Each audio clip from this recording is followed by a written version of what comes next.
uma alegria. E principalmente aqui no SEAC, essa casa tão querida, né, essa casa centenária, que tanto tem ajudado, não só a mim, né, como a muitos dos que estão aqui conosco também. Eu agradeço a Deus, nosso Pai, agradeço a Jesus, nosso Mestre, por essa oportunidade de estar aqui, poder compartilhar com vocês um pouquinho dos ensinamentos do Evangelho, do Livro dos Espíritos, ensinamentos do Kardec de uma forma geral.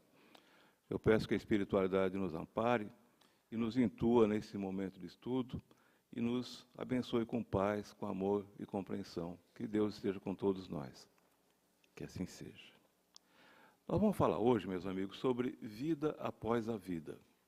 Vocês vão falar assim, domingo de manhã, vai falar sobre morte. Parece um assunto meio difícil para domingo de manhã, pesado, né? Mas pensar na morte nos faz viver de uma maneira melhor. Pensar na morte nos ajuda a viver melhor o nosso dia a dia de hoje e, principalmente, nos ajuda a ter objetivos mais claros. Pensar na morte também serve para a gente reavaliar a forma como nós estamos vivendo a nossa vida, né? A forma como nós estamos tratando nossos queridos, a forma como nós estamos tratando a nós mesmos e nos dá tempo também para que a gente identifique os erros que nós estamos cometendo, principalmente nesse relacionamento com as pessoas que são mais importantes para nós. Por exemplo, se vocês morressem hoje, ninguém vai morrer hoje, fiquem tranquilos, né? Não é isso que eu estou dizendo. Mas se numa hipótese altamente improvável, praticamente impossível, um de vocês morresse hoje, o funeral de vocês seria da forma como vocês gostariam que fosse? Cada um deve ter sua forma de pensar como seria esse dia, né? Nossa, vai ser muita gente indo lá, falando bem de mim, muita gente indo lá, contando piadas no meu funeral, ou não vai ter ninguém, né? Vocês pensaram nisso alguma vez? Como vocês gostariam que fosse isso aí? Se a resposta for sim, você já pensou, e você está achando que vai ser da forma como você imaginou, é porque você está conduzindo a sua vida da forma certa. Se você já pensou e está achando que não será da forma como você imagina o seu funeral, muito provavelmente você está precisando se reconciliar com alguns amigos, ou não tão amigos assim, né? Reconcilia-te com teus inimigos enquanto estás com eles, não era a forma que Jesus dizia? Então, se você está imaginando que nesse momento final da nossa vida as coisas não aconteceriam da forma como você gostaria, muito provavelmente você não está conduzindo a sua vida da forma mais correta, né? Da forma de ter os relacionamentos mais saudáveis, né? Então, pensar no nosso fim dá essa oportunidade para nós, a oportunidade de a gente mudar o que está errado enquanto ainda é tempo. E como Jesus disse, reconcilia-te com o teu inimigo enquanto há tempo. Muitas pessoas dizem que a única certeza que nós temos na vida qual é? Para nós espíritas, isso não é bem verdade. Essa não é a única certeza que nós temos na vida. Uma outra certeza que nós temos na vida, e isso é uma boa notícia para o domingo, é que depois da vida, há vida. Essa é a boa notícia do domingo, né? As coisas não se acabam com a morte, pelo contrário, é quando a gente vai nascer de novo. Chico Xavier falava que esse aqui é o novo berçário, né? Esse é o momento do novo berçário. Então, no momento que a gente se desprega do corpo, né, nós estamos começando uma nova vida, estamos renascendo mais uma vez, né? Então, se as pessoas pensam que a única certeza da vida é a morte, para nós espíritas, a certeza maior ainda é que depois da vida, há vida, e que a gente não morre. Vocês concordam? Né? Não é uma boa notícia para o domingo saber que a gente não acaba, que a gente continua? Né? E como a gente continua? Vamos falar disso daqui a pouquinho, né? Depois da morte, então, a gente começa uma jornada maravilhosa, repleta de revelações para nós espíritas. Para alguns, a gente vai passar por momentos difíceis, para outros, a gente vai passar por momentos de felicidade, de reencontro, mas a gente vai ter certamente, depois desse momento, uma jornada de descobertas. Tudo vai depender da forma como nós tratamos de nós mesmos aqui e tratamos dos outros aqui também, né? Mas a gente começa de novo, né? E o que acontece conosco, então, depois da morte? Essa pergunta que a gente sempre faz, principalmente nós espíritas, né? O que acontece? Como é que funciona, afinal, a vida espiritual? Qual que é o sentido da vida espiritual? Com o que a gente se preocupa quando a gente chega do outro lado? Eu sempre acho que o outro lado é lá, né? Para eles, nós somos o outro lado, eu imagino, né? Do outro lado. O que fazemos? Para onde vamos? O que a gente sabe é que quando a gente desencarna, né, a gente vai entrar num período chamado de erraticidade. Erraticidade é aquele período que é entre o desencarne e a nova reencarnação, sabe Deus quando, né? Isso pode ser daí uma semana, muito raro acontecer isso, como pode ser depois de algumas dezenas de anos, centenas de anos, milhares de anos. Mas esse período todo a gente fica lá nessa erraticidade, né? Então tem muitas respostas possíveis sobre o que acontece na erraticidade. Depois da morte, os caminhos de cada espírito, né, eles são abertos de formas diferentes. Porque conforme as circunstâncias da vida que ele teve. Conforme o tipo de vida que ele teve aqui, né, é o que vai acontecer imediatamente após esse desencarne. Né? Tem influências, então, como a forma que ele viveu aqui, a forma como ele agiu na Terra, né? Mas tem um fator determinante para cada um de nós também, que é o seguinte: a forma como nós nos relacionamos com os nossos semelhantes, principalmente com os nossos mais queridos. Né? Porque a gente sabe que a gente se une aqui na Terra, e também no mundo espiritual, de acordo com as nossas vibrações. A gente se une com aquelas que têm as vibrações, as energias parecidas com a nossa. Não é mesmo isso? A gente não está no lugar errado, ninguém nasceu na casa errada, na família errada. Há uma razão para isso, mas principalmente essa atração, né, vibracional que cada um de nós. Então, todos nós estamos aqui na Terra porque nós tivemos uma chance de nos desenvolver ao lado dos nossos semelhantes. É como uma escola. Né? Até que a gente esteja preparado para alcançar um nível maior na espiritualidade, a gente vai voltar a fazer isso aí. E lá na erraticidade é mais ou menos isso mesmo, também é uma escola. Só que é uma escola, vamos dizer assim, teórica. Vamos ficar lá durante um tempo, esse tempo depende muito de cada um de nós, do que nós precisamos aprender, depende da bondade divina também, mas depende muito do que nós precisamos aprender. Mas chega um certo momento que alguém puxa a nossa ficha e fala que é a hora de a gente reencarnar. Quando a gente volta, então, é o momento da gente aplicar tudo aquilo que nós aprendemos naquela escola teórica. Aqui é o laboratório prático, lá é a escola teórica. Então, se lá nós aprendemos sobre a lei do amor, agora é a hora da gente aplicar essa lei. Se nós aprendemos lá sobre tolerância, sobre paciência, sobre caridade, agora é a hora de praticar isso aqui. Por isso que a gente volta para cá. Né? Aprendemos tanta coisa lá, infelizmente, gente, a gente esquece, né? A gente esquece de muita coisa que a gente aprendeu lá. Mas mesmo assim sobra muita coisa ainda em nós. E vai depender do que para a gente aplicar isso aí? Do nosso livre-arbítrio, né? Das nossas tendências boas ou más. Mas o fato é que a gente aprendeu muita coisa lá e vem para cá para a gente aplicar. Né? Desde que a gente tomou consciência de nós mesmos, né? Nós como humanidade, e que isso tem acontecido. Né? Esse, então, de onde viemos, para onde vamos, são duas perguntas que têm incomodado a humanidade, os cientistas, os filósofos, né? Durante todo o tempo que a gente tem consciência, na verdade. Né? Mas a gente sabe, então, como nós falamos no começo, que é inevitável o fim do ciclo da vida material, não é? Então, uns de nós vêm para cá com um negócio chamado tônus vital, que a gente vai ter vitalidade, por exemplo, para viver 100 anos, ou 50, ou 120, ou 80. Só que a gente não cumpre isso, né? Por que a gente não consegue cumprir 100 anos, ou 50, aquilo que foi determinado para nós? De novo, o nosso livre-arbítrio interfere e chega aqui, a gente cuida de nós de uma forma errada. A gente se entrega, por exemplo, a vícios, a gente se entrega à vida desregrada, a gente se entrega a desmandos, né, a maldades e tal, e tudo isso corrói um pouquinho a nossa tabela de vida. Né? Então, aqueles 80 anos, de repente, viraram 60, porque eu fumei muito, porque eu bebi muito, porque eu vivi uma vida sem exercício, né, uma vida não saudável. Então, e, ao mesmo tempo, tem aqueles que vieram para viver 80 anos e vivem 100, que a gente chama que eles tiveram o quê? Tiveram uma moratória espiritual. Né? Então, tem grandes vultos, que a gente lembra aí, que viveram muito mais do que era necessário, do que era previsto antes. Vamos pensar, um Chico Xavier, vocês acham que com aquela saúde frágil que ele tinha, era para ter vivido tanto quanto viveu? Vocês acham que o Divaldo, com tantas dores, com tantos problemas que ele tem, é para viver tanto quanto ele está vivendo? Acontece que a missão dessas pessoas é tão importante e eles a fazem tão bem, né, que Deus fala assim, ó, fica um pouquinho mais aí, o mundo está precisando de você. Não é assim? O mundo está precisando de você. Não vai embora já não, porque você ainda tem o que contribuir. É o nosso caso? Talvez, de muitos que estejam aqui, né? Mas a gente sabe que a gente tem um tempo para viver aqui na Terra. Quanto tempo nós temos para viver na erraticidade? Não sei. Manuel Filomeno de Miranda fala que, em média, a gente vive 250 anos na erraticidade. Quer dizer o seguinte, em cada 1000 anos, a gente deve reencarnar 4 vezes, em média.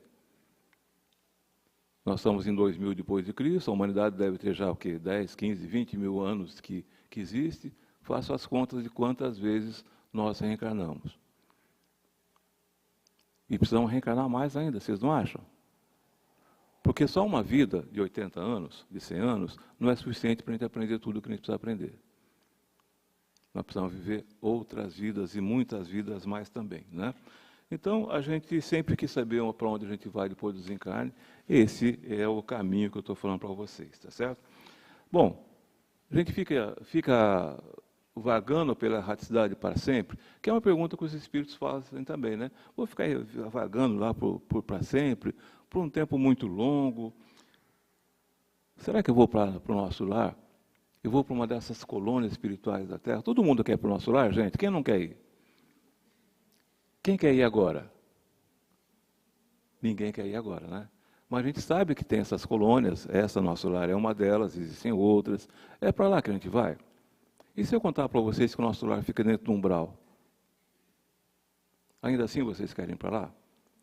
Né? Eles estão muito próximos de nós.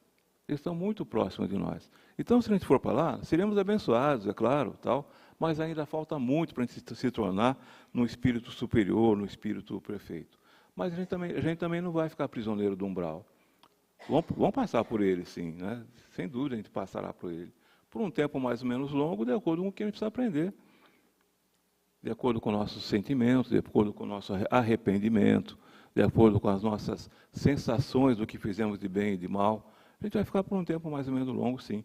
O mais curto possível é o que nós todos queremos, né? Será que a gente vai ficar queimando para sempre no inferno? Ou ficar no céu tocando arpinha? O Espiritismo já explicou para nós que isso não existe. Né? Aquele negócio de ficar dormindo eternamente, esperando um dia lá do arrebatamento, a gente sabe que isso não existe. A gente sabe também que é aquela frase que fala assim, nossa, faleceu, que bom, enfim descansou. É verdade? Aí que começa o trabalho, gente. Aí que começa o trabalho. Então, muitos desses, né, que vão começar a trabalhar, depois que conseguem se recuperar, depois que saem do adormecimento, saem do umbral e tal, começam a estudar, começam a aprender. O que ele precisa aprender? Ele sabe, porque ele tem uma visão diferente agora, depois que a gente sai do nosso corpo. Quando eu saio do corpo, eu consigo saber um pouquinho mais do meu passado, eu consigo saber um pouquinho mais do meu futuro, de acordo com o meu grau de adiantamento, eu consigo avaliar minha última encarnação e outras encarnações e ver onde eu errei, onde eu pisei na bola. Quando eu consigo saber onde eu errei e onde eu pisei na bola, eu consigo saber o que é que eu preciso aprender. E aí eu começo a aprender. Se eu melhoro um pouquinho mais, começam a me dar tarefas. Por exemplo, eu posso ser designado para ser o anjo da guarda do Chico. Eu só não queria ser o meu anjo da guarda, porque ele deve ter um trabalho terrível, né? Mas ele pode ser designado como anjo da guarda, alguém, quase sempre alguém que seja próximo a ele, querido. Ele pode ser designado para ser guardião de um planeta, de um grupo, qualquer coisa assim. Ele pode ser designado, inclusive, para resolver problemas pontuais. Ele pode ser designado para ser mentor de um grupo espiritual, um grupo mediúnico. Né? Ele vai trabalhar. A gente não vai ficar ocioso esse tempo todo. E por que trabalhar? Porque o trabalho ensina. À medida que eu estou ensinando, eu estou aprendendo também, não é verdade? Então o trabalho ensina, a gente não vai ficar ocioso, não vai ficar parado, a gente vai trabalhar, mesmo depois que a gente sair desse planeta. Desculpa, sair desse corpo. Então a gente fica pensando, né? Descansou? Não. Eu quero partir dessa porque eu já não aguento mais. Lê do engano, a gente continua sempre ativo. Então, e o que acontece depois do nosso desencarne? O que muda? Bom, a primeira coisa que vocês vão ter que entender é que quando a gente desencarna, a gente não vira santo. Ninguém se transforma tanto a ponto de virar santo na hora que desencarna. Alguns de vocês acreditavam nisso ainda? Que a gente vai vai morrer, vai virar santo, porque todo mundo vira santo. Ah, coitado, era tão bom. Né? Era tão bom? Não vira santo, a gente não vira santo. Na verdade, muda muito pouca coisa. O Kardec fala assim, a única coisa que muda, única entre aspas, que é bastante, a única coisa que muda é que o corpo deixa de existir, o corpo material, e você entra na vida espiritual. O espírito se liberta. O espírito sai das amarras da carne e começa, então, a ter outras visões, outro conhecimento. A única coisa que muda depois do desencarne é que a gente entra no mundo espiritual. E cada um de nós vai entrar numa forma diferente. Assim como cada nascimento é diferente, cada desencarne é diferente também. Vocês vão me dizer assim, não, mas todo nascimento é igual, faz cesárea, isso, aquilo. Não, cada um tem um processo diferente. Até porque o nascimento não começa no momento em que o nenê sai. Tem todo um processo anterior. Desde o planejamento reencarnatório até o momento que o nenê nasce, tem todo um processo diferente. A mesma coisa acontece no processo de desencarne. Também não é uma coisa repentina. O corpo também, nosso, quando falece, ele não liberta a alma como se fosse um passarinho que você abriu a gaiola. Né? A hora que morre, o passarinho voa livre. Não é assim. Então, o corpo, quando desencarna, a alma lentamente, de acordo com cada caso, como eu falei, são todos casos diferentes, lentamente se desliga do corpo. Há alguns casos que as pessoas ficam até doentes durante muito tempo, como um processo já para começar a se libertar, para a alma começar a se libertar. Há outros processos que são repentinos, como, por exemplo, um acidente. Acontece o acidente e não deu muito tempo para se preparar. Mesmo assim, a espiritualidade já estava agindo para que esse espírito não tivesse tantos traumas assim. Então, quando acontece isso, Kardec fala, a única coisa que muda, e eu repito, a única entre aspas, que é um processo tão grande, a única coisa que muda é que você sai do corpo e entra no mundo espiritual. Nesse caso, então, Deus vai nos recompensar pelos nossos esforços, vai nos punir pela negligência que nós tivemos conosco, com os outros, tá certo? Mas o que acontece é apenas uma mudança do lado material para o lado espiritual. A pergunta do Livro dos Espíritos, no 159, fala assim, o que sucede à alma no instante da morte? E os espíritos não podiam ser mais claros do que essa resposta. Volta a ser espírito. O que acontece com o espírito na hora da morte? Ele volta a ser espírito, né? Como sempre foi, ele volta ao mundo dos espíritos, de onde ele tinha saído momentaneamente. Significa o seguinte, nós estamos aqui de passagem. A vida verdadeira é aquela vida espiritual, não essa aqui. Eu não vou dizer que nós estamos aqui de férias, mas estamos aqui de passagem, realmente. Por quanto tempo? Cada um de nós tem a sua data de validade, tá certo? Então, a gente sabe que nada vai mudar e tudo vai mudar.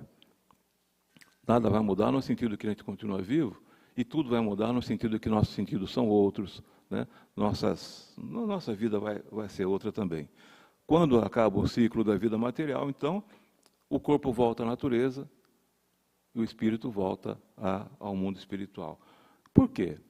Porque o corpo é perecível, já o espírito é imortal. O espírito não vai acabar nunca. Então a gente sabe que nós saímos do corpo, mas nós não saímos da vida. Por isso que acontece, nesse momento do desencarne, provoca tanta curiosidade, porque a gente não sabe realmente o que vai acontecer depois do outro lado. Muita gente fala assim, não existe vida depois da vida, porque nunca ninguém voltou de lá para nos contar. É verdade também isso, não? Ninguém voltou de lá? Nós temos prova todos os dias de espíritos que vêm nos dar mensagem sobre isso. Nós temos livros psicografados maravilhosos que vêm contar para nós como é a vida espiritual, que vêm contar para nós que sim, existe vida depois da morte. Então, quando vocês ouvirem falar que nunca ninguém voltou para nos contar, é mentira. E não é de hoje, não é depois de Kardec. Desde que o mundo é mundo, que esses espíritos estão tentando nos contar que existe vida depois da vida. Por que é importante saber isso aí? Para você poder se organizar melhor, fazer uma vida melhor, cuidar do período que você está aqui de uma forma tal que quando você voltar, você volte melhor. Melhor do que quem entrou, saia melhor do que você entrou, tá certo? Então, é importante que a gente se aprofunde nesse tema da vida depois da vida, não por curiosidade, mas porque esse conhecimento de que existe uma vida depois da morte, né, pode nos dar mais serenidade no momento do desencarne. O Espiritismo ajuda muito a gente nisso, porque nós estamos sempre sendo preparados para esse momento. Nas nossas palestras, nos nossos cursos, na literatura espírita, nós estamos sempre sendo preparados para esse momento do desencarne. E mesmo assim a gente tem medo, né? E mesmo assim a gente tem medo. Por que a gente tem tanto medo assim? Se a gente sabe que as coisas vão continuar. A gente tem medo porque a gente não quer abandonar a nossa casa, não quer abandonar a nossa esposa, nosso esposo, não quer abandonar o carro que eu comprei com tanta dificuldade, não quer abandonar a cervejinha, não quer abandonar isso, não quer abandonar aquilo. É por isso que a gente tem medo. Né? E por que a gente tem medo também? Ignorância. Se eu soubesse que a vida do outro lado é tão boa, talvez eu até desejasse que isso acontecesse mais cedo. Mas não, eu tenho que ficar aqui, eu tenho que cumprir meu papel aqui, tá certo? Então a gente tem medo porque a gente tem ignorância, a gente não sabe das coisas que possam acontecer lá. Até porque até hoje a ciência não conseguiu achar uma solução, uma razão, né, científica para tudo isso. Então a gente recorre às religiões. O Espiritismo, né, como uma religião cristã que acredita na reencarnação. Outras religiões espiritualistas, como o budismo, o hinduísmo, etc., também acreditam na vida após a morte. Talvez de uma forma diferente. Por exemplo, em vez de reencarnação, eles acreditam em ressurreição. Tem tantas histórias na Bíblia sobre ressurreição, né, do Lázaro, por exemplo. Algumas outras acreditam que a gente volta como animais. A teoria do metempsicose, que nós, espíritas, sabemos que a gente não pode voltar como um cavalo, como um cachorro. Por que não? Por que a gente não pode voltar como animal? A gente já evoluiu, mas mais do que isso ainda. Por que mais do que isso? Porque a gente não regride. O espírito não regride. Então, essa teoria da metempsicose que algumas religiões adotam, a gente sabe que não pode acontecer. Por quê? A gente já chegou num grau de evolução que a gente não volta atrás. É uma das leis do universo. O espírito não retroage, não retrogride. Ao mesmo tempo, esse negócio que a gente falou também de ressurreição, nós também sabemos, nós espíritas, que não pode acontecer. Porque o corpo apodrece. Infelizmente, esse corpinho tão lindo aqui, ó, um dia vai acabar. Né? Então, como é que o meu espírito vai voltar para cá, numa carne que nem existe mais? Sim, tem aquele assunto lá de Jesus, que ressuscitou, né, naquele momento tal. São outros tipos de fenômenos, mas não essa ressurreição que a religião lá prega. Então, o Espiritismo tem provado para nós que a reencarnação existe. Tem espíritos que voltam realmente e contam para nós como é que a gente vive do outro lado, tudo mais. Né? Então, essa palavra ressurreição, metempsicose, a gente já viu que não tem uma explicação lógica para isso aí tudo, tá certo? Bom, nós sabemos também, através dos nossos amigos espirituais, dos depoimentos que eles dão, que quando o espírito desencarna, ele pode ficar meio confuso, né? Ele fica meio grogue, meio atordoado, ele precisa de um tempinho para poder despertar. É como se você tivesse passado por um sono muito profundo, uma anestesia, e quando acorda você não sabe Dom Cotô, né? Dom Covim, vocês já viram isso, não? Do Mineirinho, né? Que fala Dom Cotô, né? Onde Cotô, assim por diante. Né? É esse sono profundo que alguns de nós, às vezes, passa por isso mesmo e não sabe bem como fazer. Mas, à medida que a influência da matéria vai se dissipando, as ideias começam a ficar mais claras. O espírito começa a perceber, então, que as coisas não acabam com a morte. Olha que boa notícia, né? Então, mesmo aquele que não é espírita, né, chega no momento de desencarne, ele pode passar por esse momento aí de confusão mental, né? E quando ele começa a acordar, se ele teve esse momento bom, ele tem a boa notícia que ele não acabou. Às vezes ele não consegue entender bem, mas às vezes ele vê pessoas que estão recepcionando ele. E fica muito feliz de ver pessoas que eu não via há muito tempo esperando ele lá. Minha avó, olha que alegria ver você de novo, vó. Peraí, mas você já morreu. Aí ele começa a perceber que não tem morte. A vida continua. Ele é espírita ou não é espírita, a vida continua para todos nós. Né? Então, sim, a vida depois da vida. Né? Como eu falei para vocês, né? O Chico Xavier explica isso como o berçário novo, é outro momento do nascimento. Aí, né? Então, a morte não é o fim da vida. A morte é apenas uma passagem, é a continuidade da vida. Né? Então, depois da morte, o corpo, do corpo, a mente, a alma se liberta, e se torna consciente, e aí sim que ela está viva de verdade. Aliás, a morte é a própria essência da vida, né? Se não existisse a morte, a gente não valorizaria a vida. Se não existisse luz, se não existisse escuridão, a gente não valorizaria a luz. Não é assim também que a gente faz? Então a morte é necessária, seja no corpo físico, seja no corpo, a vida sempre vai ser, a morte sempre vai ser necessária, né? Porque o espírito é imortal. Nós, espíritos, acreditamos muito nisso, que o espírito é imortal, né? Que ele continua e pode se voltar a ligar na matéria futuramente, né? Através da reencarnação, formando um novo corpo. Nós somos Vocês entenderam o que eu quis dizer? Vocês entenderam o que dizer, né? Então a gente reencarna, a gente volta à carne no momento, depois de ter vivido naquele mundo espiritual que eu contei para vocês, que é a nossa verdadeira parte espiritual. A cada vez que a gente vai para a parte espiritual, a gente passa por toda essa fase, né? Aquele momento lá que a gente está na confusão mental, um momento, eventualmente, que a gente pode passar pelo umbral, depois a gente vai passar pelas escolas de aperfeiçoamento, vamos aprender e tudo mais, vamos trabalhar, vamos ajudar, mas chega um momento que nós temos que voltar. Nós temos que voltar. Nós vamos ter que voltar sempre, gente? Ou vai ter um momento que a gente não vai precisar voltar mais? Não vai ter que voltar mais? Em algum momento? Ou tem que voltar sempre? Vai ter um momento que a gente precisa voltar mais, quando a gente se tornar um espírito perfeito. Até lá, a cada 250 anos, segundo Manuel Filomeno de Miranda, a gente vai voltar. Alguns menos do que 250, outros mais, mas a gente vai voltar. Porque nós precisamos aprender, nós precisamos da experiência da carne para poder aprender. Eu preciso viver com as pessoas, preciso viver com você para poder saber como você é e aprender a te tolerar. Você precisa aprender a me tolerar. E só aqui na carne que a gente pode fazer isso. Então, nós precisamos reencarnar tantas vezes quantas forem necessárias. Eu estou escutando uma vozinha aqui, dizendo que, em média, metade aqui não vai reencarnar mais. Acho que ele está mentindo, né? Mas a gente vai reencarnar tantas vezes quantas forem necessárias, né? A cada vez, então, que a gente está lá, a gente vai reencarnar. E quando vai reencarnar, puxa a nossa fichinha e vai começar aquele negócio chamado o planejamento reencarnatório. Vocês sabem o que é isso? O planejamento reencarnatório, então, se nós somos muito evoluídos, a gente faz sozinho. Eu já sei tudo que eu sou bom, eu sei tudo aquilo que eu não sou tão bom, eu sei o que eu preciso aprender, eu sei com quem eu preciso viver, eu vou fazer meu planejamento reencarnatório. Eu quero renascer, reencarnar em Bauru, eu vou reencarnar espírita, eu vou dar palestra no SEAC, eu vou conhecer fulano, fulana, tal, tal, é assim que eu vou.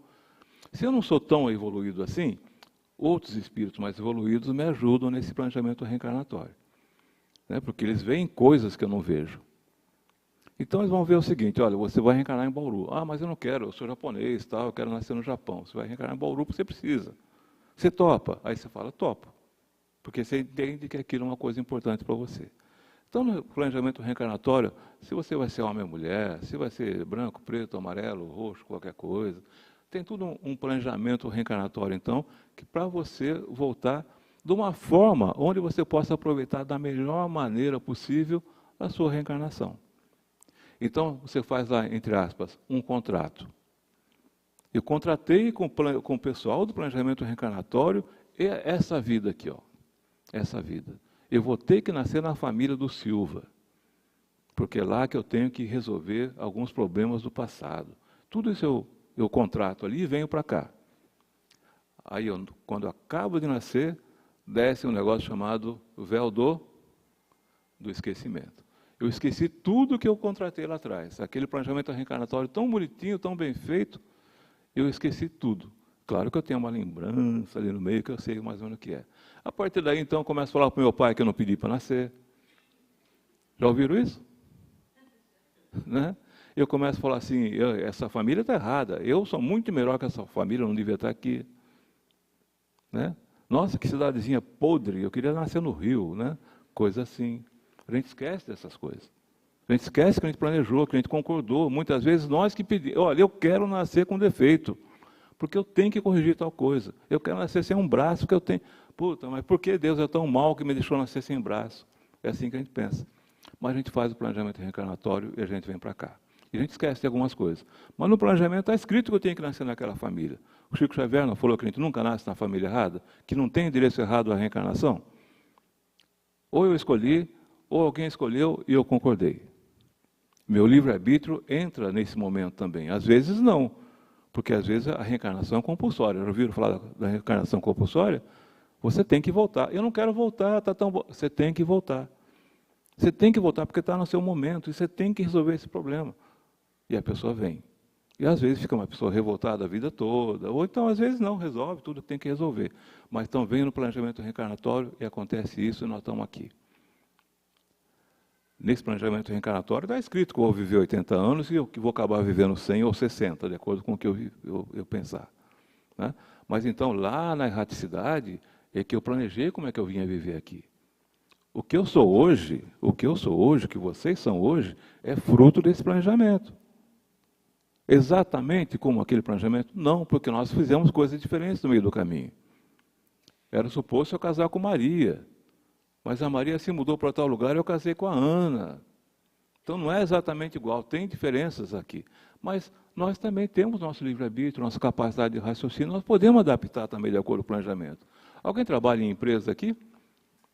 Vocês têm planejamento? De repente não tem um plano B? Porque teve um plano econômico que mudou tudo, não tem que adaptar? Não acontece com a gente na nossa vida também? Então nós temos esse poder de fazer essas modificações, né? E a gente vem então para fazer atender a esse plano reencarnatório e fazemos aqui o melhor que a gente pode fazer. Lembrando sempre o seguinte, uma reencarnação, seja ela qual for, não é um castigo de Deus. Mesmo essa reencarnação compulsória que eu falei há poucos minutos, ela não é um castigo de Deus. A pessoa não está reencarnando porque Deus quer castigá-la, porque ela foi ruim na outra encarnação. Não, é justamente o contrário, é a bondade de Deus. Se eu estou na erraticidade, mesmo que eu goste da vida lá, e provavelmente eu vou gostar, né, eu sei que eu tenho que ter uma nova reencarnação para poder aprender as coisas, para poder evoluir, continuar a minha evolução. Então, quando eu tenho essa oportunidade, é por bondade de Deus, não por castigo de Deus. Está claro isso? Né? Então, nós devemos, todos que estamos aqui, agradecer por estarmos aqui. Agradecer aos nossos pais, porque eles deram para nós a chance do nascimento. Olha, independente do que aconteceu com seus pais, se são pais abusivos, se são bons, não tem importância. Tem que agradecer aos pais, porque eles que foram o canal para que a gente pudesse estar reencarnado. Vocês concordam com esse conceito? Né? Então a gente tem que lembrar o seguinte, por bondade de Deus é que nós estamos aqui, tá certo? Então a gente é um corpo, é um espírito encarnado num corpo material, nós somos seres inteligentes criados por Deus, cada um de nós é um ser único, né? Isso não é uma teoria, é resultado de um trabalho minucioso. Kardec entrevistou milhares de espíritos encarnados e desencarnados, inclusive, para poder chegar nessa teoria de que nós somos espíritos únicos. Ele viu cada um deles como desencarnou, como encarnou. Ele fez toda essa teoria para a gente chegar aqui para dizer para você o seguinte, estamos aqui por vontade de Deus, por bondade de Deus, e nós temos que aproveitar cada vez mais essa chance maravilhosa da reencarnação, né? Nós estamos aprendendo ainda o que é o mundo espiritual. A gente sabe muito pouco sobre o mundo espiritual. Muito pouco mesmo.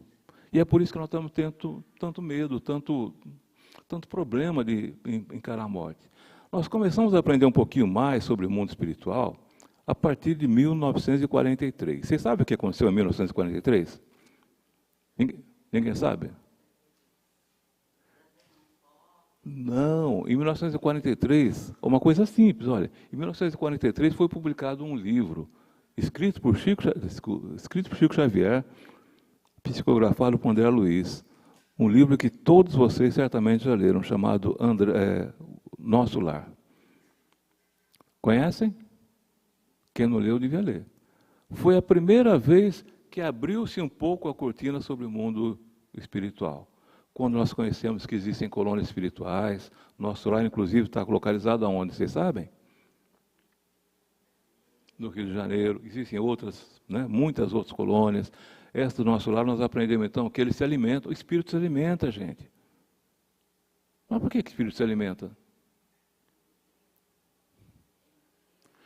Porque, como eu falei, o nosso lar está no umbral, está um pouquinho acima da terra. São espíritos que ainda têm uma ligação com a matéria, ainda precisam de uma alimentação como essa. Eles se locomovem com um negócio chamado, agora vocês vão me ajudar, aeróbus ou aerobus? Aerobus? Por que espírito precisa disso aqui? Não consegue volitar? Ainda precisa, porque ainda estão ligados para a matéria. Então vocês veem o seguinte, nosso lar está aqui pertinho de nós. Um pouquinho para cima, talvez não precisasse se alimentar, não precisasse de aerobus. Né? Mas foi quando abriu um pouquinho, então, a janela para a gente olhar para o outro lado e ver como é que é o mundo espiritual. Nós vimos que ele tem uma organização semelhante à nossa, ou ao contrário, né? A nossa organização é semelhante à deles, né? Que eles se locomovem, se alimentam, que tem lutas, né? Que eles têm que defender territórios ali, defender pessoas, que eles ajudam os feridos, os que desencarnam. Foi em 43. 43, gente, principalmente os mais novos não vão acreditar no que eu vou falar agora. 43 foi ontem. Nosso conhecimento do mundo espiritual, então, tem 80 anos. É pouco? Quanto nós temos de vida na nossa comunidade? Algumas dezenas de milhares de anos? 80 anos quando a gente começou a ver o que tinha do outro lado. Por isso que nós temos tanto medo, a gente tem ignorância, a gente não sabe o que está lá. E tem tanta coisa boa. Como aqui também, né? Claro. Então, em 43, né, depois de muita luta, porque não foi fácil o Chico Xavier conseguir publicar aquele livro, em 43 foi publicado o Nosso Lar, e a partir daí nós começamos a ter uma ideia do que era o mundo espiritual. Não é bacana? Né? A gente estava na ignorância até então. Mas por que o Allan Kardec não falou disso? Bom, primeiro que a vida do Allan Kardec tinha que ser por 1000 anos para ele poder ser falar de tudo, né? Não dava tempo de falar de tudo. E segundo que ele se concentrou em outro tipo de assunto. Né? Então esse livro maravilhoso, que eu acho, desvendou esses mistérios aí do mundo espiritual. Né? Mas ele foi então apresentado como uma colônia, como eu falei para vocês, e desse livro a gente começou a aprender como é que é a vida espiritual. O Allan Kardec também apresentou, o André Luiz também apresentou para nós o conceito do umbral, que para todos nós é uma coisa assustadora, tal, mas o umbral é aqui, nós estamos vivendo um umbral, né? Nós estamos nele. Por que o medo? Ah, você está com medo porque você fez coisa errada. Atire a primeira pedra que não tem pecado, gente. Quem nunca fez? Né? Nós estamos aqui para isso. Se a gente nunca tivesse errado, nós estávamos aqui? Nem tanto, nem tanto. Né? Se a gente nunca tivesse errado, a gente não estaria aqui hoje. Né? Então, é a vida, é a continuação. Não tem, de novo, medo. Para que esse medo aí, tá certo? Bom, então nós estamos entendendo que a vida após a vida existe, né? E nós aprendemos também da experiência do André Luiz que o umbral é aquilo que o nosso pensamento produziu. O umbral é aquilo que o nosso pensamento produz. Você produz o seu próprio destino. Você produz o seu próprio umbral. Quanto mais você estiver preso à matéria, quanto mais você estiver preso às paixões, às emoções, mais denso seu perispírito estará. E quanto mais denso, nessa densidade, o seu perispírito vai determinar em que local você estará após o seu desencarne. Truque 1, desapega da matéria. Truque 1, desapegue da matéria. Desapegado da matéria, quando você retornar à parte espiritual, você não vai estar carregando aquela mochila pesada, cheia de pedras, cheia de coisas. Caramba, eu não consigo carregar um microfone, eu carregar uma mochila com um carro, uma casa, uma família atrás. Desapegue da vida material. Agora, precisa de carro? Precisa de carro? Precisa. Né? A gente está aqui para aproveitar as coisas da vida de uma forma sadia. Nós precisamos ter um carro, uma casa. O que nós não podemos ter, o que nós não podemos permitir é que o carro nos tenha, que a casa nos tenha, que a joia, que o dinheiro nos tenha. Nós temos que ter que ser dono deles, não o contrário. Na medida que a gente permanece como dono deles, não ao contrário, a gente não está tão apegado neles aí.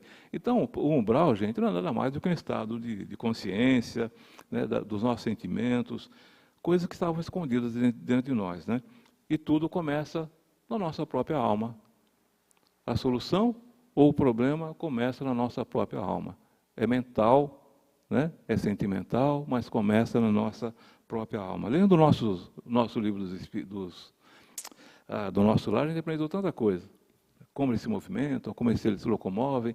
Mas nós aprendemos também que eles têm sentimentos, eles têm amor entre um e outro, se casam.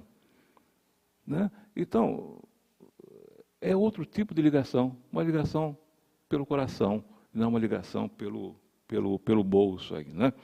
Então, vamos continuando. Né? A gente falou da erraticidade, a gente sabe que os espíritos estão na erraticidade são errantes. E para onde eles vão, né? A gente fala disso, para onde eles vão. Estão errantes é porque não tem localização. Né? Mas a gente está assim, mas eu vou ficar assim? É preocupante isso? Não, não é preocupante porque Jesus já trouxe a receita para nós. Jesus falou assim, há muitas moradas na casa do meu Pai. Lembram disso? Há muitas, uma das moradas é umbral, claro. Né? Mas é uma coisa que nós é que estamos construindo, esse negócio do umbral. Uma das moradas também é o nosso estado mental, né, como a gente critica e tal. Mas existem milhões, bilhões, a gente está falando de bilhões de planetas com condições semelhantes à Terra. Mas o espírito não precisa de um planeta que tenha as mesmas condições da Terra. O espírito é espírito. A matéria dele vai se adaptar àquele planeta onde ele existir. Então, veja bem, nós estamos aqui falando que nós reencarnamos a cada 250 anos, que a humanidade tem X mil anos de vida. Não é possível que nós tenhamos todos nascidos aqui na Terra e evoluído até chegar a esse ponto aqui. Então, há outras teorias. Há teorias que nós viemos de planetas, outros planetas. E há teorias também que dizem que nós vamos para outros planetas. Vamos ver se todo mundo acerta a pergunta. A Terra é um planeta de provas e... Mais alto, mais alto. Expiações. Qual é o nosso próximo estágio? Regeneração. O que vai acontecer quando a gente mudar de um estágio para outro? O que vai acontecer é o seguinte, muitos espíritos que estão aqui hoje não poderão entrar no mundo de regeneração. Não é assim? Alguns continuarão, outros não continuarão. Para onde vão esses espíritos? Vão ser jogados na lata do lixo? Não. Tem um livro que fala sobre os exilados de Capela. Conhecem? Já leu? Já leu? É interessante, né? Mais alguém já leu o livro? Não. Pouca gente conhece, mas é uma teoria interessante. Não tem nada que prove cientificamente que aquilo é verdade. Mas os autores são sérios. Então, é isso que a gente vai falar, exatamente. De Capela, né? Então, não tem nada cientificamente que prove que aquilo que essa teoria é verdade. Que essa história, vamos chamar de história. Mas a gente sabe que os autores são sérios e muito provavelmente, sim, a história tem muito de verdadeira, pode ser verdadeira, tá? Capela, gente, é uma constelação que fica próxima à Terra em termos assim em termos astronômicos. Ela fica perto assim, tipo 47 anos-luz de distância da Terra. Vocês têm uma ideia do que seja isso? É mais longe do que daqui no Fortunato Rocha Lima. Você tem uma ideia como é longe. Né? Então, ele fica 47 anos-luz daqui. É uma constelação chamada do Cocheiro. E um dos planetas, isso aí, chama-se Capela. Há milhares de anos, Capela estava no mesmo estágio que nós estamos hoje. Capela estava para se transformar no mundo de regeneração. Né? E Capela já era muito avançada tecnologicamente. Vamos comparar mais ou menos como nós estamos hoje também. E também como nós estamos hoje, era um planeta então que estava avançado tecnologicamente, mas não estava tão avançado moralmente. É o nosso caso? Né? Então era mais ou menos assim que estava lá. Então tinha assim alguns milhões, né, segundo a história, milhões de espíritos que não estavam prontos para poder continuar no mundo de regeneração. A espiritualidade, então, para dar oportunidade para o planeta continuar evoluindo, resolveu exilar esses espíritos. Daí vem o nome, exilados de Capela. Exilar esses espíritos. E escolheram a Terra. Então, esses milhões de espíritos que não eram moralmente avançados, mas eram tecnologicamente avançados, foram exilados para a Terra. E a Terra era um planeta, vocês imaginam como a Terra era 20, 30, 40 mil anos? Tem ideia? Era um planeta terrível, um planeta... Porque o próprio planeta, a Terra também, qualquer planeta, também evolui com o tempo. A Terra hoje é um planeta muito mais suave do que era há milhares de anos. Vocês concordam com isso? Por exemplo, nós temos muito menos vulcões, muito menos desastres naturais do que tínhamos há 20, 30, 40 mil anos. A Terra também evolui. Então foi para esse planeta que eles foram exilados. Conta o livro, né, que Jesus recebeu esses espíritos, Jesus como governador da Terra, recebeu esses espíritos e mostrou para eles as dificuldades que iam enfrentar aqui. E que era uma oportunidade realmente para eles poderem, aspas, domar os seus espíritos bravios, né, se desenvolver moralmente e, ao mesmo tempo, ajudar a Terra a se desenvolver tecnologicamente. E assim foi feito. Eles vieram para cá. Vieram para cá nessa época aí. E deram origem a algumas raças aqui. Por exemplo, os egípcios, né? Então, segundo o livro, esse conhecimento que os egípcios tiveram para construir as pirâmides foi herdado eles fizeram, né? Trouxeram esse conhecimento. Os arianos, os indianos. Então, cada um desses, eram 4 raças, na verdade, cada uma dessas raças aí tinha uma característica. Por exemplo, os indianos eram muito mais voltados para os ensinamentos morais, tal. Tanto que, se vocês veem, tudo que os indianos estão deixando para nós, né? A tecnologia de construção lá com os egípcios, os arianos, que têm uma capacidade de organização, vejo os alemães, os europeus, de uma forma geral, né? E foi assim que aconteceu. Então, eles foram exilados para cá. Eu estou contando toda essa história para dizer o seguinte: há muitas moradas na casa do meu pai, né? Só fazendo um parênteses aí. Então, vieram para cá, sentiam muita falta, não eles encarnados, mas os espíritos deles sentiam muita falta da terra natal. Quando acabou, por exemplo, esse período de ouro dos egípcios, que eles cumpriram exatamente o que tinha sido combinado, toda aquela região voltou para a capela, já regenerados. Alguns não conseguiram ainda voltar, porque não conseguiram essa regeneração, e tem alguns que não voltaram por quê? Porque querem continuar ajudando a Terra. Então, nós temos entre nós aqui ainda o que a gente chama de capelinos, né, que são esses exilados de capelas que resolveram ficar por aqui, né? Repito, não tem evidências científicas que comprovam essa teoria, mas que a história é boa, não é não? É uma história muito boa e pode mostrar o que vai acontecer com você, comigo, daqui a pouquinho. Se eu conseguir me corrigir dos meus erros, muito provavelmente vou fazer parte dessa camada de pessoas que vão fazer parte do mundo de regeneração. Se eu não conseguir, pode ser que eu esteja exilado também por um planeta que esteja num nível muito abaixo da Terra, e eu vá lá para quê?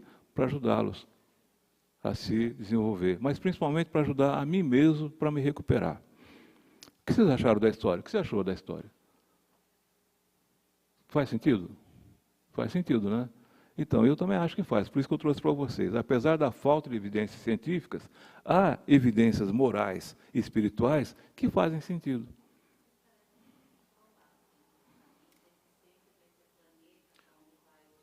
Deixa eu falar, ela colocou um ponto bacana aqui. Eu falo que não tem evidência científica da história. Do planeta, sim, ele existe, a constelação existe, nós sabemos exatamente onde ela está, nós só não sabemos se isso aconteceu realmente dessa migração, não é? Então, é assim mesmo, tá certo? Quanto tempo vamos ficar na erraticidade? Vocês têm ideia? Algumas horas, alguns séculos. Depende do quê? Da nossa evolução moral, da nossa evolução espiritual, da medida que a gente vai crescendo, esse intervalo pode ser maior ou menor. E nos mundos superiores, que ainda não é nosso caso, esse intervalo praticamente não existe. Talvez hoje, Capela, já tenha reduzido esse intervalo para quase nada, ele como mundo de regeneração. Nós, quando estivermos acima do mundo de regeneração, pode ser que a gente perca o corpo material, quase instantaneamente estamos encarnados novamente. Até o momento que a gente precisa reencarnar outra vez, tá certo? Quem estudou bastante esse assunto foi, então, o Dr. Hernani Guimarães, né, que eu falei para vocês, que ele que deu esse número, através de muitas estatísticas, de 250 anos entre um intervalo de reencarnação ou outra. Esse período é chamado também de intermissão, esse intervalo aí, tá certo? E falei também para vocês que tem casos que o espírito prefere não reencarnar, por qualquer razão. Está gostando da vida lá? Está com medo do que vai encontrar aqui? Tem medo das pessoas que poderão encontrar aqui? pode ser encaminhado, então, para a reencarnação compulsória, tá certo? Eles preferem, às vezes, não reencarnar, não porque têm medo, não porque estão inferiores aí sobre os sentimentos dele, é porque eles acham que o trabalho que estão fazendo de ajuda é um trabalho importante. Então, eles podem pedir para ficar mais tempo. E muitas vezes é concedido eles ficarem mais tempo no mundo espiritual, porque é importante realmente o trabalho que eles fazem, tá certo? Mas, às vezes, quando os caras demoram muito para reencarnar, eles se prejudicam. Lembra que eu falei que a gente precisa dessa experiência na carne? Então, quando a gente fica muito tempo lá, pode ser que a gente acabe se prejudicando, né? Então, os mentores, nossos mentores, eles ajudam, explicam, tal, né? Que, olha, se você não reencarnar, você não vai ter oportunidade de corrigir essas imperfeições suas. Aqui você não vai conseguir. Né? E aí é que vem aquela negociação toda até chegar no planejamento reencarnatório, tá certo? Para não atrasar a evolução deles aí. Claro, né, como eu falei, com o espírito puro, o espírito perfeito, não vai poder chegar lá. Mas até lá, nós vamos continuar reencarnando. Mais uma, duas. Mais quantas vezes? Umas 5 vezes, você acha que você consegue? Não. 5, 10 vezes, vai. Deixar por 15. Não é? Nós já reencarnamos 100, 200, milhares de vezes, não chegamos lá ainda, gente. O que está acontecendo? Já reencarnamos mais de 1000 vezes, não aconteceu nada ainda. Aconteceu sim, gente. Essa é a melhor encarnação que nós já tivemos. Nós nunca fomos tão bons quanto nessa encarnação. Imagina a anterior. Né? Então, muita coisa já aconteceu. Nós já evoluímos muito.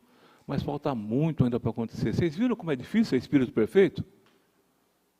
Vocês viram como é difícil ser espírito perfeito? Quanta coisa nós temos que mudar para chegar lá? Você deve ter 40 anos. Já mudou muito nesses 40 anos. É suficiente? Não é suficiente. Isso não é para desanimar. É para dizer o seguinte, gente, nós temos trabalho. Nós temos trabalho, que coisa boa. Vamos comparar com a nossa vida material. Eu estou desempregado, que droga. Tenho trabalho, tenho que acordar às 5 da manhã, que bom. Não é assim que a gente faz? Nós temos trabalho ainda para poder melhorar. Ainda falta coisa para a gente vai chegar lá. A gente vai chegar lá. Quem sabe um dia eu serei um capelino ou um terrino, vai aqui, ajudando outro planeta, gente. Quem sabe um dia eu serei um espírito puro? Isso é possível? Eu ser um espírito puro? Não só é possível, como está escrito, nós seremos espíritos puros. Todos nós seremos espíritos puros. Mas para isso, nós temos que morrer. Olha que coisa, nós temos que morrer para isso. Não é? Morrer, reencarnar, morrer. Como é que é? Morrer e renascer, essa é a lei, né? Nós temos que morrer para isso. Por que ter medo da morte? Faz parte do processo, faz parte do processo. Para você ser espírito puro, como é que é?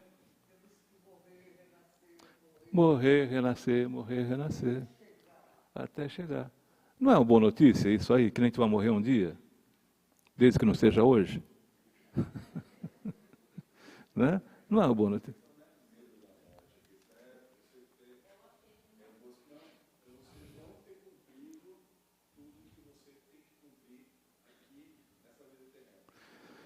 E foi assim que eu comecei a nossa conversa de hoje aqui, né? Que é bom pensar na morte, para a gente pensar também naquilo que falta a gente fazer e se planejar para fazer. Então, não é que tem que ter medo da morte. Você, ainda faltam 40 anos para morrer. Eu tenho 40 anos para resolver tais coisas. É isso. Por isso que nós estamos aqui hoje, no domingo de manhã, falando da morte.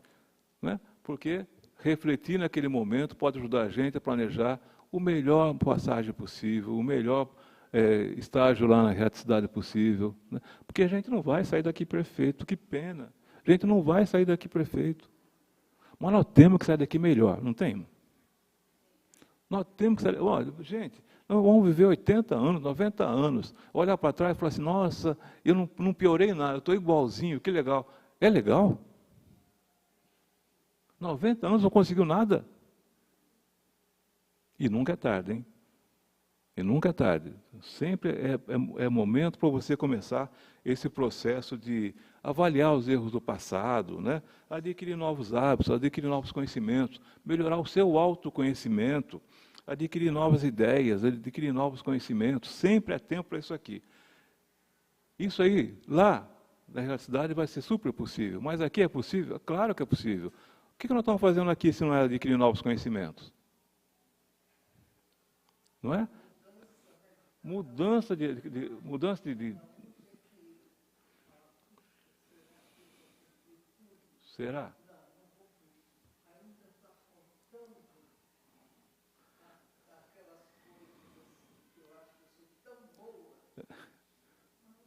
E não sou. Então, e a gente fica pensando nisso, falta tanta coisa, né? Ai, deu um cansaço. Não é? Não, falta tanta coisa, gente. E tem que ser encarado como um estímulo para trabalhar mais, para se esforçar mais, para chegar lá.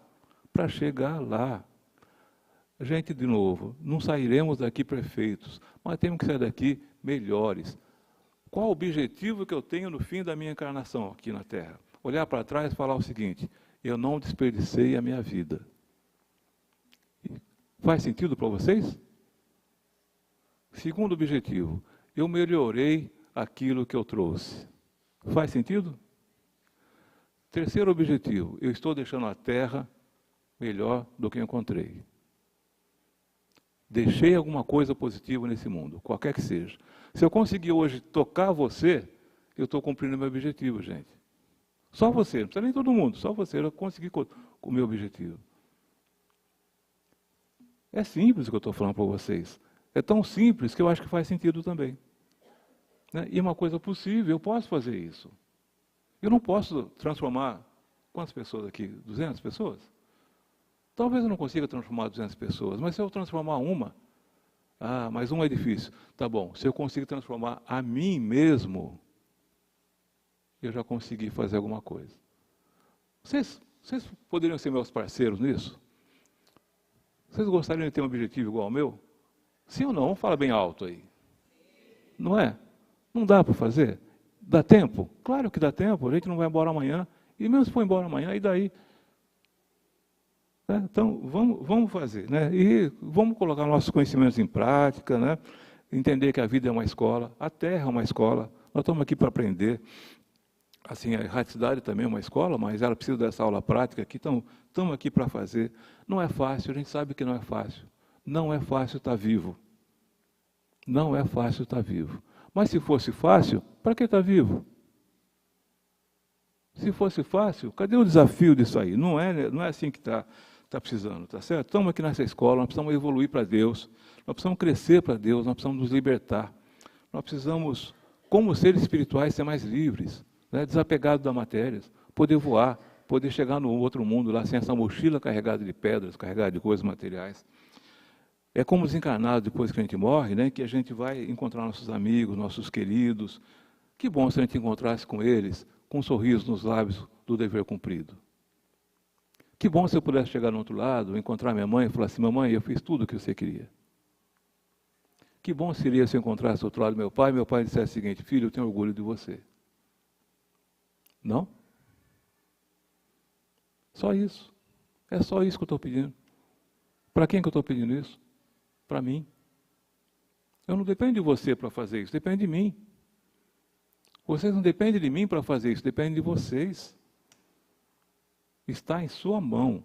A felicidade está em suas mãos. Não terceirizem. A felicidade está em suas mãos. Né? A gente sabe que nós estamos fazendo aqui uma longa viagem, essa viagem não vai acabar amanhã, não vai acabar depois de amanhã, não vai acabar essa semana. Né? Então, vamos olhar para isso com otimismo, com vontade de construir, com vontade de chegar lá, com vontade de sair daqui melhor do que nós chegamos, tá certo? E nos aperfeiçoar. Simples assim, vamos nos aperfeiçoar. Né? Os espíritos trabalham sempre, Deus fala assim, né? Jesus falou assim: meu pai trabalha todo dia, eu também. E nós? Se Deus trabalha o tempo todo, Ele não precisa, já ganhou a vida, e nós? Por que a gente não pode trabalhar o tempo todo por nós? Sim ou não? Né? Vamos trabalhar. Então, eu vou ficar muito feliz se eu conseguir transmitir para vocês hoje o conceito de que o Espiritismo mudou essa visão de que a morte é um problema, que a morte é uma coisa ruim, que eu consegui transmitir para vocês que a gente não tem que ter medo da morte e que a morte é apenas uma passagem, tá? Vou ficar muito mais feliz ainda se eu conseguir motivar vocês a não adiar o que vocês se comprometeram a fazer nesse planeta. A não adiar o seu planejamento reencarnatório, fazer com que ele se cumpra, né? Eu vou ficar muito feliz se eu conseguir fazer isso aí. Então, aceitem os seus sofrimentos, aceitem os seus problemas, com resignação, com alegria. Afinal de contas, vocês que pediram. Né? E, além do mais, é só para vocês. Pois é, meu amigo, você que pediu. E, além do mais, é por vocês, é para o bem de vocês, não tem outro jeito, tá certo? Então, você até pode não se lembrar que você pediu, mas a gente pediu sim. Nós estamos aqui por isso, né, para a gente fazer isso aí. Antes da gente reencarnar, nós é que escolhemos esse caminho, né? Então, se a gente tem um filho doente, se a gente tem hoje uma dificuldade financeira, se a gente tem hoje qualquer outro tipo de problema de relacionamento, né? Um casamento difícil, está sofrendo com, sei lá, com as provas da riqueza, porque a riqueza é uma prova, ou a prova da miséria, e nós que pedimos. Vamos encarar com resignação, com alegria, com fé, com confiança e confiança em Deus. Mas mais do que isso aí, Deus espera que a gente tenha confiança em nós. Confiança nele tem que ser, mas temos que ter confiança em nós vamos passar por isso aí. Então não deixa que a sua reforma íntima comece amanhã, começa hoje. Aliás, começa agora, por que não começar agora? Não deixe para amanhã o que você pode fazer hoje. Sempre é tempo de aliviar a sua carga, né? De diminuir as pedras que estão na sua mochila espiritual. Meu nome é Osmar. Agradeço muito a atenção de vocês. Espero que o domingo seja bom, que a semana seja produtiva e que Deus nos abençoe a todos. Fiquem em paz, meus irmãos.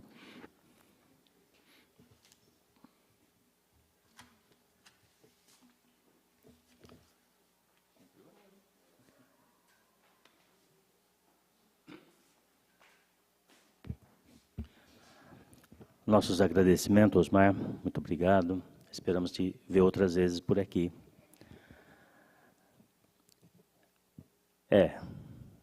Parece fácil, né? A gente ouve assim e fala, mas puxa, é só isso que tem que fazer? É só isso, é só fazer o bem sempre. É uma coisa bastante simples, né? A lei de ação e reação, causa e efeito, a cada um será dado segundo as suas obras, tudo significa a mesma coisa.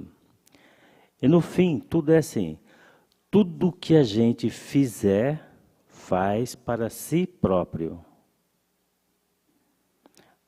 Isso que é egoísmo, é o tamanho do egoísmo. Deus, quando criou a gente, sabia o que estava criando e aonde queria chegar. Sabia que a gente ia ser egoísta, porque isso é uma contingência natural do progresso.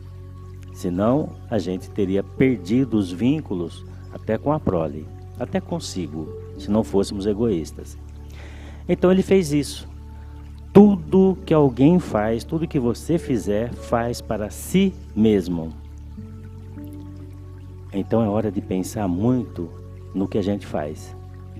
Porque é o que a gente faz que determina o nosso progresso, tanto o material quanto o espiritual. E se nós quisermos ter dias melhores ou tempos melhores depois desse tempo de agora, só tem uma receita: construir isso. O planejamento reencarnatório serve para isso. O planejamento diário, o planejamento anual, qualquer planejamento também serve para isso. O que eu quero é o que eu tenho que fazer. Agora, se eu ficar odiando as outras pessoas, com ressentimento, discriminando, classificando, segregando, é lógico, né? Eu estou fazendo isso para mim mesmo. E aí é que estão as dores da vida. Pensemos nisso e elevemos nosso pensamento a Deus em agradecimento pelos esclarecimentos, pela luz do caminho, pela compreensão que nos é dada a ter sobre esta verdade. Que há tanto tempo, Senhor, nos demonstrando que é uma vida só, aqui e do outro lado. Dissestes que era preciso, para chegar ao reino de Deus, nascer de novo. Chamastes Elias e Moisés ao monte Tabor, para dar testemunho aos homens de que a vida continua sempre. E nós, na nossa cegueira voluntária, negligenciamos, distorcemos, desorganizamos a verdade com interesses subreptícios, divergentes e mesquinhos, de grandeza material, pessoal, em detrimento do outro. Perdoa-nos, Senhor, pelas nossas falhas. Orienta sempre a nossa mente, a nossa razão, a que possamos ser coerentes, razoáveis e justos, Senhor, como é nosso Pai. Que a Tua paz permaneça conosco e que assim seja. Na sequência nós teremos passe